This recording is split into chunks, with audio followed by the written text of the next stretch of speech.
하나님의 말씀 히브리서 11장 8절부터 16절까지 제가 봉독을 하겠습니다. 믿음으로 아브라함은 부르심을 받았을 때 순종하여 장래 기업으로 받을 땅에 나갈새 갈 바를 알지 못하고 나갔으며 믿음으로 저가 외방에 있는 것 같이 약속하신 땅에 우거하여 동일한 약속을 유업으로 함께 받은 이삭과 야곱으로 더불어 장막에 거하였으니 이는 하나님의 경영하시고 지으실 터가 있는 성을 바랐으니이다. 믿음으로 사라 자신도 나이 늙어 단상하였으나 잉태하는 힘을 얻었으니 이는 약속하신 이를 미쁘신 줄 알미라. 이러므로 죽은 자와 방불한 한 사람으로 말미암아 하늘의 허다한 별과 또 해변의 무수한 모래와 같이 많이 생육하였느니라. 이 사람들은 다 믿음을 따라 죽었으며 약속을 받지 못하였으되 그것들을 멀리서 보고 환영하며 또 땅에서는 외국인과 나그네로라 증거하였으니 이같이 말하는 자들은 본향 찾는 것을 나타내니라. 저희가 나온 바 본향을 생각하였다면 돌아갈 기회가 있었으려니와 저희가 이제는 더 나은 본향을 사모하니 곧 하늘에 있는 것이라. 그러므로 하나님이 저희 하나님이라 일컬음 받으심을 부끄러워 아니하시고 저희를 위하여 한 성을 예비하셨느니라. 아멘. 기도하겠습니다. 하나님 아버지, 9월 첫 주일을 맞이하여서 이제 엿새 오면 고유명절 추석입니다. 추석에 저음하여 우리가 하나님의 말씀을 다시 한번 깊이 상고할 수 있도록 은혜 주셨사오매 깨닫게 하시고 결단하게 하시고 아버지의 뜻대로 순종하며 나가는 믿음의 사람들이 다 되게 하여 주시옵소서. 전하는 자 듣는 자 다 함께 큰 은혜 있기를 간절히 소망하옵고 우리 구주 예수 그리스도의 이름으로 감사하며 기도하옵나이다. 아멘. 동서고금 모든 민족은 누구를 막론하고 고향을 그리워하는 것은 인지상정인 것 같습니다. 이제 고유명절 추석을 맞아서 고향을 찾는 행렬이 마치 민족의 대이동처럼 이렇게 보여지는 그런 시기가 됐죠. 지금부터 준비하는 분들도 많이 있고 준비를 마치고 일찍 또 고향으로 귀향한 그런 분들도 많이 있는 것을 이렇게 뉴스에 나오더라고요. 오늘 본문을 통해서 하나님께서는 저와 여러분에게 더 나은 본향을 사모해야 된다 하는 것을 일깨워주고 있는 본문의 말씀입니다. 솔직히 우리 주변에 고향으로 돌아가지 못해서 안타까워하는 그런 이웃들 많이 볼 수 있잖아요. 육신의 고향으로 돌아갈 수 없는 것도 이토록 참 마음 아프고 섭섭하고 괴로운데 하물며 영원한 우리의 고향인 더 나은 본향인 우리 주님이 우리를 위하여 이 세상에 오셔서 십자가에서 피와 물을 다 쏟아주심으로 인류의 모든 죄를 처리하심으로 말미암아 우리가 갈 수 있는 길, 그 더 나은 본향 천국을 갈 수 있는 길을 주님이 완성해 주셨건만 그 길을 알지 못하고 듣지 못하고 찾지 못하는 그러한 이웃들이 사실 우리 주변에 굉장히 많이 있잖아요. 그들을 바라보면서 혹 내 주변에 내 가족이나 형제나 친지들 중에 그리고 친한 벗들 가운데 아직도 천국에 대한 소식을 모르는 사람들이 있다면 이번 추석 명절을 맞아서 그들에게 복음의 씨앗을 전할 수 있는 우리 모두가 될 수 있기를 먼저 예수 이름으로 부탁합니다. 그 믿음의 사람이 복 있는 사람이라는 거죠. 첫 아담 안에서 인류는 죄인이 되어버렸고요. 결국 에덴에서 쫓겨나 이 나그네 인생을 살아가면서 수많은 어려움과 고통들을 겪으면서 살게끔 되어졌습니다. 그러나 하나님께서는 방관치 아니하시고 둘째 아담, 마지막 아담을 이 땅에 보내주셔서 인류의 가장 큰 문제, 영원한 문제, 가장 궁극적인 문제가 죄의 문제인데 그 죄를 주님은 십자가에서 완전히 해결하시고 처리하여 주신 줄로 믿습니다. 그래서 예수가 우리에게 복음이 되는 거예요. 2000년 전에 골고다 언덕에서 처형당하신 예수를 모르는 사람은 거의 없을 겁니다. 근데 그 죽음이 어떤 죽음인가 하는 데 대해서는 전혀 알지 못하고 그냥 복음과는 상관없는 그런 모습으로 살아가다가 자기가 어디로 가는지도 모르고 지옥의 나락으로 떨어지는 그 영혼들이 여전히 많이 있다는 것은 우리 먼저 믿고 구원받은 하나님의 사람들에게 할 일이 그만큼 많다는 것을 또한 일깨워주는 반증이기도 합니다. 제가 목회한 지 딱 이제 35년입니다만 70평생을 살아가면서 반평생을 목회를 했잖아요. 그 목회를 하면서 24, 5년 동안은 내 열심으로만 했습니다. 정말 하나님의 그 놀라운 사랑과 은혜를 깨닫고 난 다음에 아무것도 모르면서 군 상병 상태에서 육군 상병 상태에서 주의 종이 되겠습니다. 이렇게 하나님 앞에 못 모르고 서원을 했죠. 못 모르는 서원이지만 동시에 저의 진실된 약속이기도 했습니다. 우여곡절을 겪으면서 시행착오를 하면서 제가 이제 목사 안수 받은 지 벌써 33년이 됐는데 이렇게 목회를 해오면서 나름대로 열심히 했지만 어디까지나 그것이 인본주의 목회였다는 것은 불과 11년 전에 깨닫게 된 겁니다. 어찌하든지 한번 교회를 부흥시켜 보려고 내가 이런 목사를 하는 것을 아마 인정받고 싶은 그런 마음에서 그만큼 열심히 했는지도 모르겠습니다. 그런데 목회자 복음학교를 통해서 내가 어떤 존재인가 하는 것을 적나라하게 하나님께서 깨닫게 하셨거든요. 말씀을 통해서 비춰주셨는데 정말 옛사람을 한 번도 십자가에 못 박은 적이 없구나. 내가 죄인이라는 고백은 했지만 예수 믿고 하나님의 자녀로 살아가겠습니다. 주님 맡겨주신 삶을 열심히 감당해 보겠습니다 라고 하나님 앞에 그렇게 서원기도는 했지만 단 한 번도 나 옛사람을 정말 십자가에 못 박은 영적인 체험이 없었어요. 그것을 하나님께서 생생하게 경험하게 하셔서 정말 갈보리 언덕 위에서 십자가에서 흘려지는 그 주님의 보혈을 내 머리에 훅 쳐져들면서 얼마나 많은 눈물을 흘렸는지 모릅니다. 그래서 나 옛사람, 제 옛날 이름이 김기용이거든요.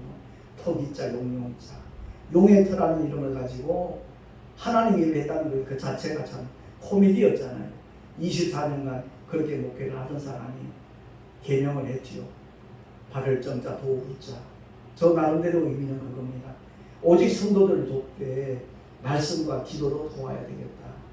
그래서 발을 정자 도우자입니다. 그래서 김종우 목사가 되고 난 다음에 이제 11년이 됐죠. 11년이 됐는데 효성동 열방교회 집사람하고 개척을 하면서 약속한 것이 우리 교인 늘리기 위해서 목회하지 말자. 어찌하든지 예수 그리스도의 사람이 예수 그리스도의 제자가 늘어날 수 있도록 복음의 씨앗을 열심히 뿌리며 기도합시다. 그런 마음으로 효성동 열방교회를 개척을 했던 겁니다. 갖고 있던 자금 한 2년쯤 돼 내가 다 소진이 됐어요. 물론 교회는 한 명도 생기지 않았고요. 그러고 난 다음에 이제 김성아 목사님 부부가 내가 이웃교회 작은 교회 부흥하는 그 자리에 특송하러 갔다가 대금 찬양하는 그런 찬양 사역자로 동참을 했다가 제 메시지를 듣고 난 다음에 우리 교회로 무조건 오겠다는 겁니다. 그래서 우리 교회에서 한 2년간 열심히 동역을 했지요. 그러고 난 다음에 아무튼 월세 2달 딱 밀리게 되니까 건물주가 가차없이 비워달라는 거예요. 그래서 교회 문 닫는 것보다는 택시라도 하면서 거기서 계속 목회하려고 마음 먹은 것이 벌써 9년째 택시 전도를 하고 있습니다. 얼마나 저는 감사한지 몰라요. 그 어려움을 겪지 못하고 만약 내가 꿈꾼 대로 성도들이 막 늘어나고 교회가 부흥했다라는 전도는 성도들이 하는 거지 목사는 잘 야근만 하는데 되는 것이라는 그런 그 고정관념에 젖어 있었거든요. 전도라는 거 아마 생각도 못했을 겁니다.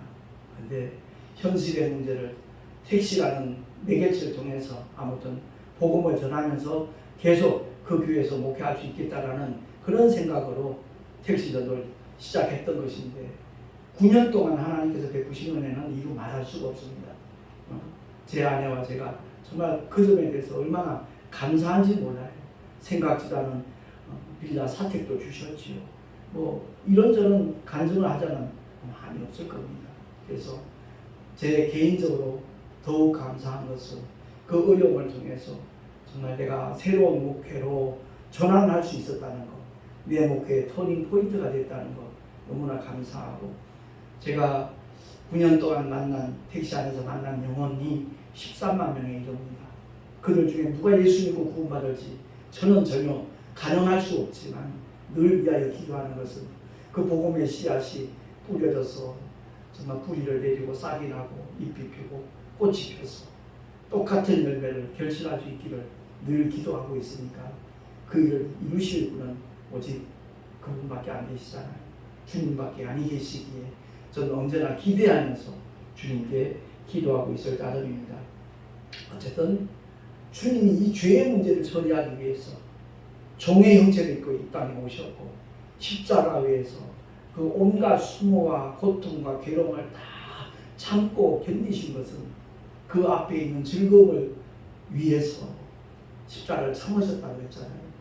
물론 부활의 영광 이를 바라보면서 주님이 참으셨지만 그 다음에는 예수 믿고 구원받을 영혼들을 바라보면서 지옥의 나라로 떨어질 수밖에 없는 죄인들이 예수 믿고 구원받음으로 말미암아 주님의 형제 자매로 그 아름다운 영원한 천국에서 아버지와 함께 살게 될 것을 주님은 바라보시면서 십자가를 개의치 않으신 분이 저와 여러분의 주님 예수 그리스도신 줄로 믿습니다.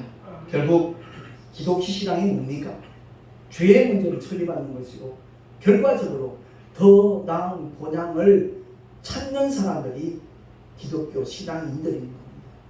그런데 한국 교회가 참 70년대까지 80년대 초까지 굉장한 양적인 부흥과 성장을 이루었잖아요. 제가 그 교단에서 목회를 했기 때문에 조영기 목사님이 저 대저동 순복음 신학교 4회 졸업생이에요. 제가 34회 졸업생이에요. 30년 신학교 선배시죠. 정말 조영기 목사님을 통해서 기독교 대한 하나님의 선회라는 그 교단이 엄청 부흥을 한 것 사실이죠. 제가 후배로서 제가 안타깝게 생각하는 것은 여의도 순복음교회에 됐던 오산리 기도원이 됐던 그 목사님하고 집회를 하면 많은 사람들이 병에서 자유함을 얻어서 간증들을 하잖아요.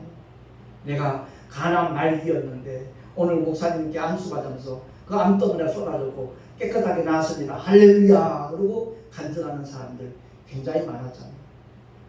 그게 끝이었다는 거죠. 그게 너무 아쉬웠다는 거예요.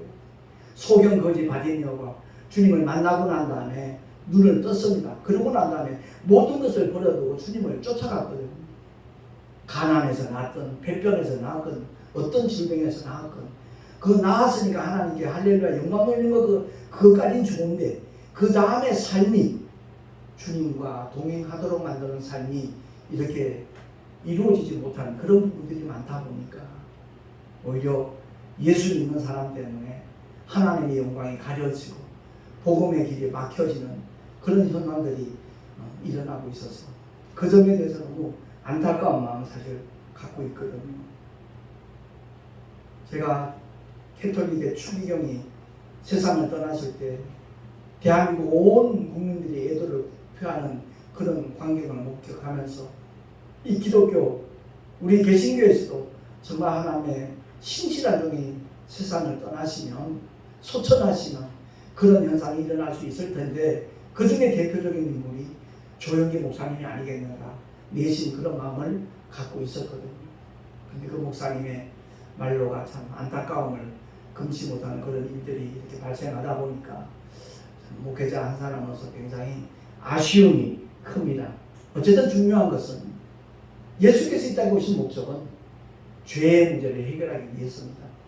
인간의 어떤 노력으로도 어떤 수단으로도 해결할 수 없는 죄의 문제를 동시에 그 죄의 결과로 주어지는 둘째 사망의 해 쉽게 표현하면 지옥이죠. 불못으로 가지 아니하도록 주님이 구원의 길을 이루어 놓으셨는데 그래서 주님이 오신 목적은 죄를 처리하는 것이고 심판에 이르지 아니하도록 하기 위해서 주님이 계신 심판을 받으신 건데 먼저 믿는 성도들이 복음을 잘못 이해해서 성령의 역사하심을 바로 깨닫지 못했어. 그저 방언 말하면 성령 받았다고 성령 충만한 사람이라고 간주를 해버리니까 진짜 성령 충만은 그게 아니잖아요. 성령 충만한 삶은 그게 아니에요. 성령은 하나님이셔요. 하나님의 영이셔요. 하나님의 영이 우리 속에 임하실 때 100% 그대로 임하시지 30% 50% 더 기도하면 80% 정말 목숨 걸고 기도하면 100% 임하시는 그런 하나님이 아니시잖아요. 성령 하나님은 온전히 그대로 임하시는데 성령 받은 사람의 삶이 하나님의 뜻에 부합하지 못하니까 주님이 주시는 감동을 따라 순종하지 못하니까 결국 성령의 역사가 제한되는 거죠. 성령은 우리 안에서 근심하시면서 말할 수 없는 탄식으로 기도하시고 그래서 우리 기독교인들이 성령의 역사하시는 게 아니라 올바로만 이해하더라도 기도 하루에 10시간씩 한다면 대단한 사람, 매우 신령한 믿음의 사람 이렇게 취급을 하잖아요. 그렇게 대접을 하잖아요. 아니요, 그거 아니거든요. 사실은 성령 안에서 무시로 기도하고 있어요. 끊임없이 주님과의 교통이에요. 왜? 그 주님이 바로 내 안에 내 영에 와 계시니까. 끊임없이 교통하면 주님이 일마다 때마다 함께 하신다는 증거를 보여주셔요. 아직도 코로나 때문에 두려워하는 사람들 많이 있지만 코로나가 처음 발병했을 때 우리는 대구 한복판에서 목회했어요. 신천지가 있는 데서 불과 거리가 한 5km, 6km밖에 떨어지지 않은 그곳에서 목회를 했어요. 더더구나 우리가 살고 있던 사택은 경산 사동이라는 곳이에요. 발병 분포도로 보면 대구보다도 더 많이 코로나 환자가 발생했던 그 사동의 아파트에 우리가 살고 있었어요. 그러나 한 번도 하나님께서는 그 코로나 때문에 어려움을 겪도록 내버려 두지 않으시더라고요. 어디를 가든지. 게다가 택시에서 그 좁은 공간에서 수많은 사람들을 만나게 되는데 코로나 바이러스, 코로나19 전혀 무관하게 하나님이 지켜주시더라는 거죠. 그래서 성령 충만한 삶을 어떤 은사가 나타나면 바로 복음을 전파하고 주시는 일하라고 주시는 연장이고 도구라는 것을 인식을 해야 되는데 그것을 자랑해요. 방언 받았다, 통변 받았다, 치유의 은사 받았다. 심지어 그것을 가지고 자기 배를 채우는 그런 현상까지 일어나고 있잖아요. 그러니까 우리가 성경을 알아도 바로 알아야 되는 잘못 아는 그런 경우가 많이 있다 보니까 한국교회의 부흥이 양적 부흥으로 잘 나가다가 그것이 멈추고 난 다음에는 오히려 마이너스 성장? 아니요. 완전히 퇴보하고 있잖아요. 성장이 멈춘 정도가 아니라 오히려 복음에 대한 잘못된 부작용들이 일어나고 있는 것을 우리가 보게 되는 겁니다. 그래서 우리 신앙생활 속에서 꼭 기억해야 될 것은 첫 아담 안에서 우리는 다 타락한 거예요. 하나같이 죄인이 된 거예요. 그래서 하나님께서 구약을 통해서 진단하는 것이 의인은 없나니 하나도 없다. 다 죄인이다. 한 명도 천국 올 사람이 없다. 그래서 하나님의 독생자를 하나님의 처방으로 보내주셔서 오직 의인은 믿음으로 말미암아 살리라. 예수를 믿는 자들은 하나같이 의롭다 칭함을 받고 천국 가는 하나님의 은혜의 축복이 임하게 된 줄로 믿습니다. 우리 모두가 다 이 나그네 인생을 살아가면서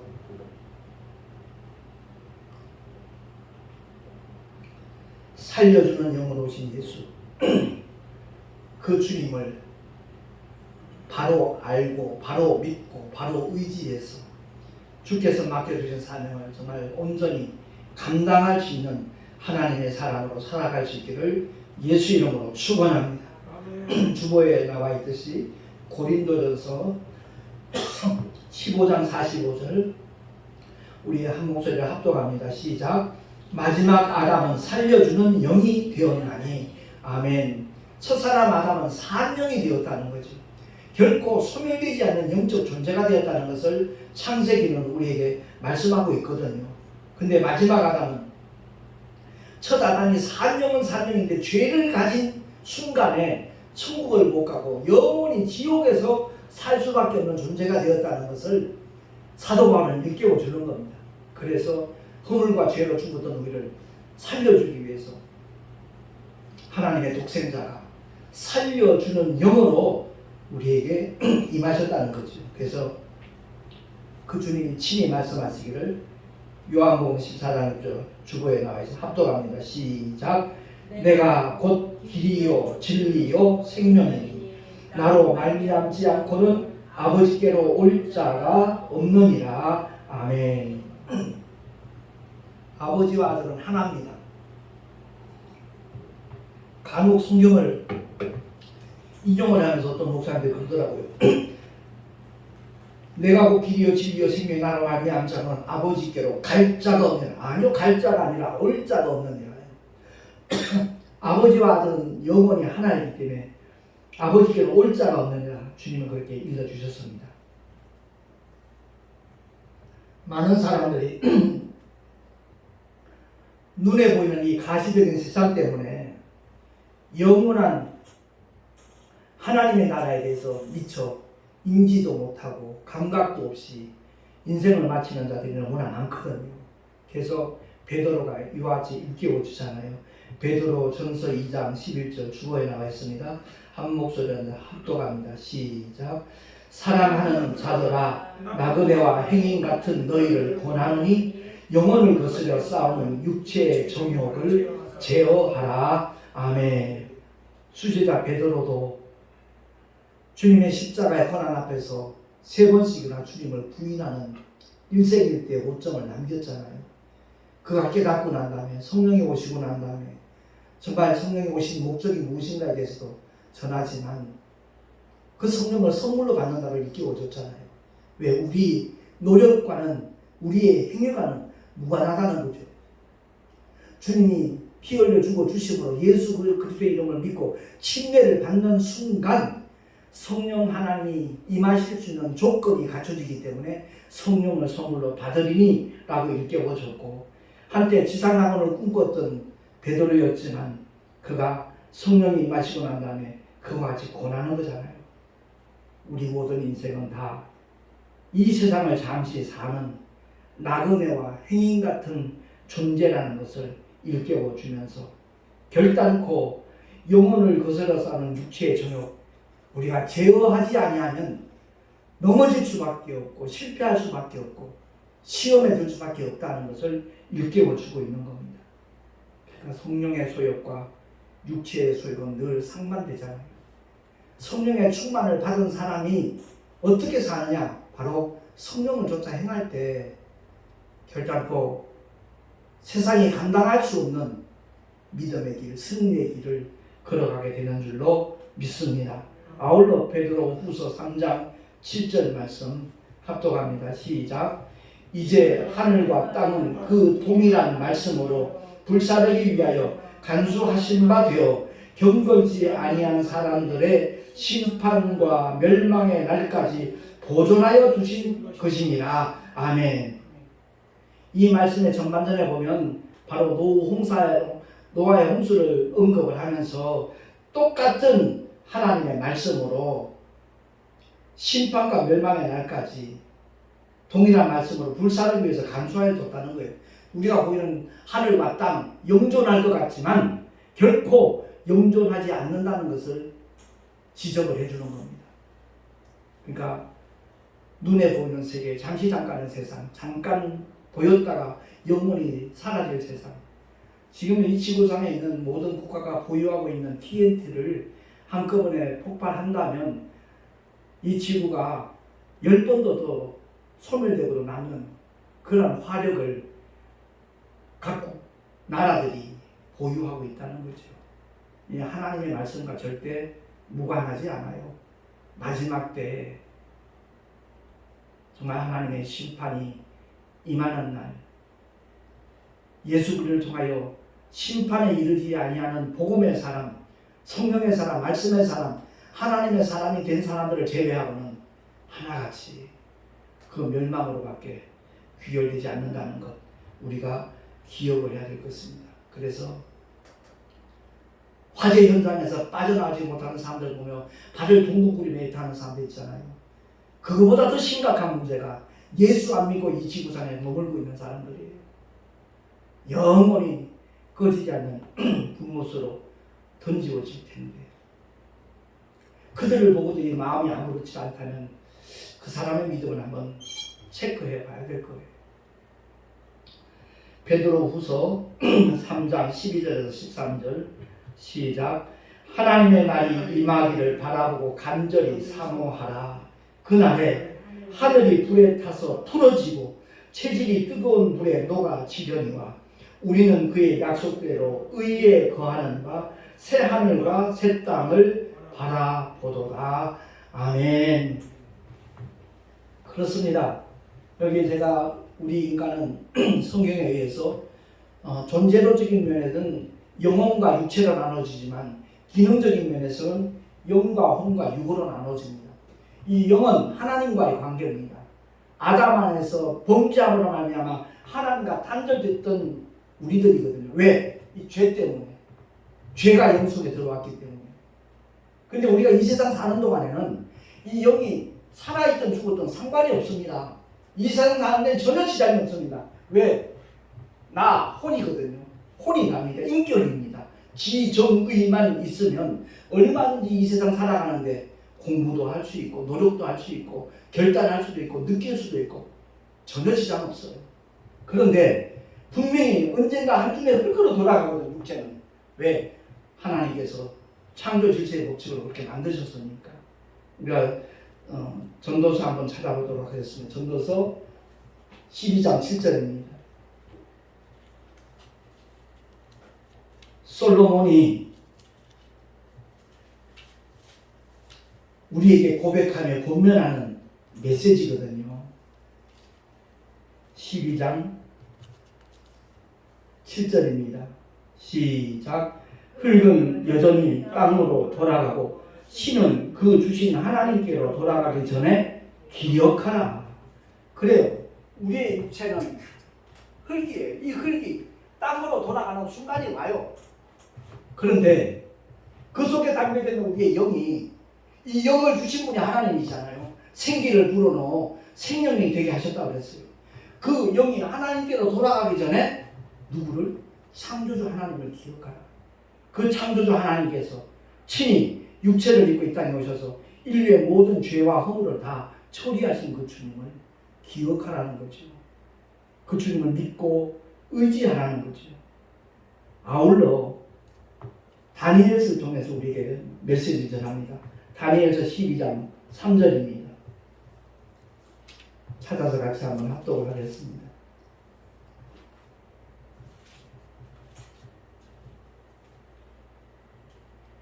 한 목소리로 읽습니다. 시작. 지혜 있는 자는 궁창의 빛과 같이 빛날 것이요 많은 사람을 오는 대로 돌아오게 한 자는 별과 같이 영원토록 비추리라. 아멘. 이 말씀을 대다수의 기독교인들이 농담으로 여겨요. 그 증거가 뭐죠? 전도 안 합니다. 한국교회가 전도에 대해서 다시 한번 이렇게 정의를 내릴 필요가 있어요. 누군가에게 복음의 소식을 전해서 자기가 출석하는 교회에 동참을 시키고 등록카드를 내야 전도한 것으로 인정을 하거든요. 너무너무 잘못됐어요. 이거 인본주의예요. 그거 아니에요. 씨 뿌리는 자의 비유를 통해서 주님이 말씀하신 것이 하나님의 아들이 씨를 뿌리고 오셨다 그랬어요. 그죠? 어디가 옥토인지 어디가 길가인지 돌짝밭인지 가시덤불길인지 그거 알아보고 옥토에만 씨앗을 뿌리라 말씀하신 적이 없어요. 열심히 뿌리면 돼요. 그리고 기도하면 돼요. 제가 서두에 말씀드렸듯이 택시 전도를 하게 된 것이 얼마나 감사한지 몰라요. 예전에 정말 상상도 못했던 그런 은혜를 경험하며 살거든요. 우리 어머니는 제가 나이 70에 택시하니까 그게 안쓰러워서 안타까워 하시죠. 그 어머니의 마음 제가 모르는 거 아니에요. 제가 그러죠. 내가 하나님 나라 가서 더 상 많이 받을 수 있는 일에 최선 다하는데 어머니가 자꾸 그걸 막으시면 안 되죠. 그러니까 웃으면서 알겠다 그러시면서도 여전히 아들이니까 적은 나이도 아니라고 볼 수도 있는데 택시를 하루에 10시간 이상 한다 그러니까 안쓰러워서 그런 말씀을 해요. 정말입니다. 내가 택시 안에서 경험한 하나님의 은혜는 이루 말할 수가 없어요. 요즘 나이 들면 전부 다 치아 때문에 걱정들 많이 하잖아요. 임플란트가 워낙 비싸니까. 제가 택시 전도하고 1년도 안 돼가지고 하나님께서 택시 전도를 기뻐하는 증거를 보여주셨는데 영등포에 있는 치과예요. 그 치과 원장님이 전화를 하셨어요. 택시 전도하는 김종호 목사님 맞으시죠? 네, 그렇습니다. 목사님 치과를 한번 나오십시오. 갔더니 이 치아 임플란트 5대를 공짜로 해주셨어요. 일주일 만에 끝냈어요. 대단한 실력자예요. 알고 보니까 20수년 전부터 중국 선교를 다니셨대요. 이 치과로. 그분이 제가 CT에서 기독교 방송 출연한 걸 보고 전화를 주신 거예요. 그때 제가 틀니를 7대 하고 있었거든요. 부분 틀니를. 강원도 동해시 그 바란동에 교회를 예쁘장하게 70평짜리 건축하고 난 다음에 그 빚 때문에 이자 때문에 스트레스를 받다 보니까 7대를 한꺼번에 발치해가지고 부분 틀니라고 지냈는데 그 틀니를 가지고 복음을 전하려면 굉장히 불편할 겁니다. 주일날 설교할 때도 마찬가지겠지만 또 식사하고 난 다음에 얼마나 그게 불편합니까? 번거롭고. 그래서 하나님께서 저한테 그런 감동을 주셨다 그러면서 무료로 치아를 해주셨어요. 그때 제가 처음 하나님께서 정말 전도를 기뻐하시는구나. 그 후로 9년 동안에 받은 하나님의 은혜는 이런 말할 수 없어요. 대구에서도 교회를 한번 옮겼거든요. 근데 동네에 한복판에 있다 보니까 찾아오지는 못해요. 그래서 옮기게 된 것이 사월역 쪽으로 교회를 옮길 때도 예산은 하나도 없었어요. 보증금 500만 원이 전부였어요. 근데 그 시설비까지 하나님이 책임을 져주셔가지고 이전할 수 있도록. 왜? 전도했을 때 하나님께서 그만큼 기뻐하신다는 증거를 보여주시더라고요. 그래서 사월역으로 옮기고 난 다음에 또 하나님이 여러 가지 증거들을 많이 보여주셨어요. 옮기기 직전에 알게 된 집사님 부부는 지금까지 우리 교회에 정말 저에게는 둘도 없는 동역자로 지금 역할을 하고 있거든요. 교회 운영비 그분들이 다 감당하고 있어요. 아무튼 제가 말씀드리고자 하는 것은 이러한 복을 주시니까 우리가 전도하자. 그건 정말 잘못된 발상이죠. 최선을 다해서 복음을 전하면 제가 주변의 목사님들에게 그런 얘기해요. 혹시 전도지 전할 거 있으면 달라고 내가 택시 손님들 나눠주겠다고. 꼭 우리 교회 오라고 내가 전도하는 게 결코 아니거든요. 그걸 하나님은 결코 기뻐하시는 일이 아니더라고요. 열심히 가까운 교회 나가라고 복음의 씨앗을 뿌리는 그 자체에 하나님이 정말 기뻐하신다는 것을 제가 깨달았기 때문에 그렇습니다. 아무튼 추석 명절을 앞두고 있습니다. 명절 때 가족끼리 모여서 즐겁게 시간 보내는 거 좋은 일이겠지요. 그러나 그것으로 끝이 난다면 그들 중에 예수 믿지 않는 사람들이 수두룩한데 복음을 전혀 소개도 하지 않는 기독교인이 있다면 그 사람은 정말 잔인한 사람이에요. 가짜이거나 쭉정이거나 주님을 한 번도 만난 적이 없는 그냥 교회만 다니는 사람 아마 거기에 해당이 될 겁니다. 아무쪼록 더 나은 본향 누구보다도 사모하는 하나님의 사람들이 되어져서 우리 모두가 다 언젠가 이 나그네 인생길 끝나는 마치는 순간이 오잖아요. 그날에 영원히 꺼지지 않는 고통받는 곳이 아니라 이미 주님이 우리를 대신해서 심판받아 주셨기 때문에 형벌을 받아 주셨기 때문에 예수 믿는 자는 결단코 심판에 이르지 아니한다는 하나님의 약속에 맞서 굳게 붙잡고 만나는 모든 자들에게 복음을 전할 수 있는 하나님의 사람으로 살아갈 수 있기를 예수 이름으로 축원합니다. 지난 주간에 연합기독교방송 대표이신 박찬영 목사님이 당진을 다녀오면서 낮게 포장된 마스크를 한 박스 이렇게 가져가라고 연락을 주셨더라고요. 제가 그 받아오면서 이제 찬바람 불면 이거 여기 어디죠? 여기 송내 남부역 광장에서 진태호 장로님이라고 목회자 사무실문에 가끔 기고하는 장로님이 계셔요. 그 장로님이 전도지를 16,000장을 제작을 하고 한 석 달 전에 저한테 보내주셨어요. 그 마스크 납장 하나하나에 그 전도지를 끼워서 내가 택시 쉬는 날 정말 송내 남부역에서 열심히 좀 나눠야 되겠다라는 그런 다짐을 하고 있는데, 우리 모두가 다 어느 곳에서든지 어떤 상황 속에서든지 주의 복음의 씨앗을 뿌릴 수 있는 하나님의 사람들이 되셔서 그날에 주님 앞에 서는 날 인정받고 칭찬받고 상급까지 받을 수 있는 하나님의 사람으로 살아가시기를 예수 이름으로 축원합니다. 기도하겠습니다. 주님 은혜 감사합니다. 오늘도 하나님의 귀한 생명의 진리의 말씀을 들을 수 있는 복된 시간을 주셨사오매 깨달은 대로 결단하게 하시고 실천하는 우리 모두가 될 수 있도록 은혜 위에 은혜를 더하여 주시옵소서. 우리 구주 예수 그리스도 이름으로 감사하며 기도하옵나이다. 아멘. 교회 소식 주보를 참고하시면 좋겠습니다. 이제 9월 달에 명절도 있고 또 모든 교단에서는 가을 정기 총회를 통해서 총회장과 임원들을 이렇게 선출하는 총회가 개최가 됩니다.